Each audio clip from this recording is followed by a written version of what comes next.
T20 world cup 2026 साठी भारताची सलामीची जोडी ठरली आहे आणि ती आहे अभिषेक शर्मा आणि ईशान किशन. आता तुम्ही म्हणाल, खरं तर भारताची जोडी अभिषेक शर्मा आणि संजू सॅमसन आहे. मग ईशान किशन मधनंच कुठं आला? ईशान किशन असाही तिसऱ्या नंबरवर खेळतोय. मग ईशान किशनची जागा कशी काय बनली?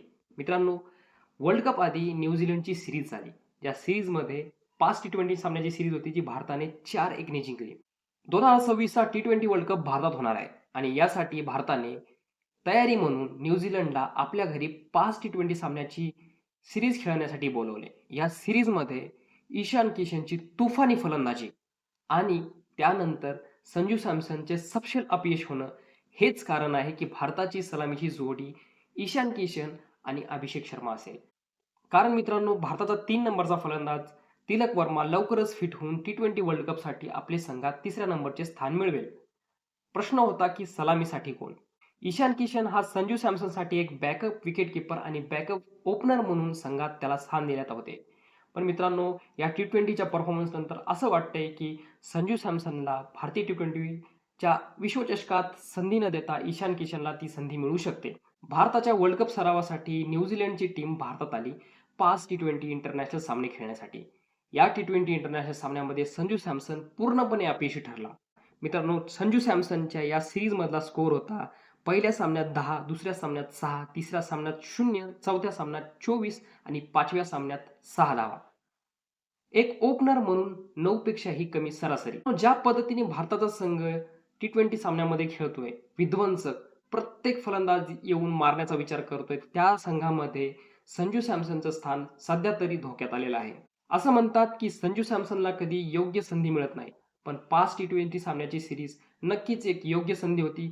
ती संजू सॅमसनने दडवली, यात काही शंका नाही. पण या उलट झालंय ईशान किशनच्या बाबतीत.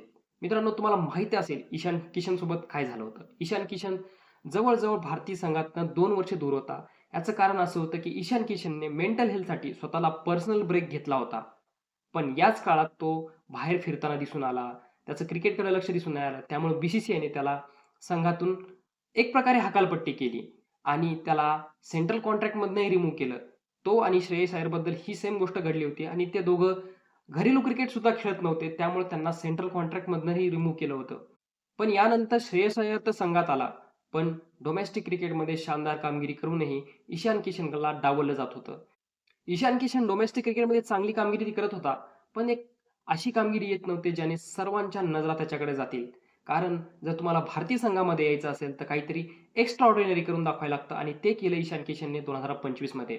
मित्रांनो, 2025 ची विजय हजारे ट्रॉफी, जी रणजी ट्रॉफी नंतर सर्वात महत्त्वाची डोमेस्टिक क्रिकेटमधली स्पर्धा मानली जाते. त्या स्पर्धेत आतापर्यंत झारखंड एकदाही, इतक्या वर्षाच्या इतिहासात झारखंड आतापर्यंत एकदाही जिंकलं नव्हतं. त्या संघाला म्हणजे झारखंडला कर्णधारपद भूषवत त्याने ती ट्रॉफी जिंकून दिली आणि या स्पर्धेत धावाची रास लावली आणि शेवटच्या फायनल सामन्यामध्येही शानदार शतक केलं.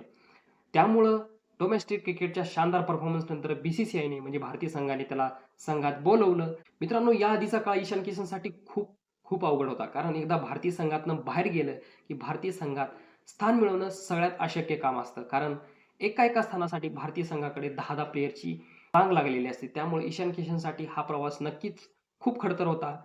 याच डोमेस्टिक क्रिकेटच्या शानदार परफॉर्मन्सच्या जोरावर BCCIने ईशान किशनला भारतीय संघात परत बोलवलं आणि त्याने या संधीचं सोनं केलं.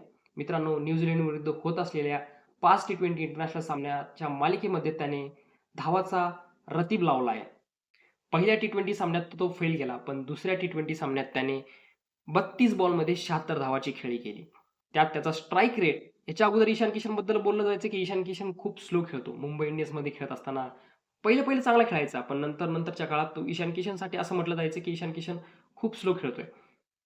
पण त्याने ह्या गोष्टीत सुधार आणला आणि भारतीय संघात कमबॅक केल्यानंतर दुसऱ्या सामन्यात 32 बॉलमध्ये 76 धावा केल्या, ज्यामध्ये 11 चौकार आणि 2 षटकार सामील होते. तिसऱ्या सामन्यातही ईशान किशनने शानदार फलंदाजी केली. 13 बॉलमध्ये 28 धावा, 3 चौकार आणि 2 षटकार. मित्रांनो, आता हा ईशान किशन बदलला होता. कारण ईशान किशनकडे ताबडतोब फलंदाजीचं तंत्र आलं होतं. याआधीही तो खेळला होता, पण यावेळेस तो पहिल्यापेक्षा जास्त जोरात, जास्त भक्कम आलेला आहे.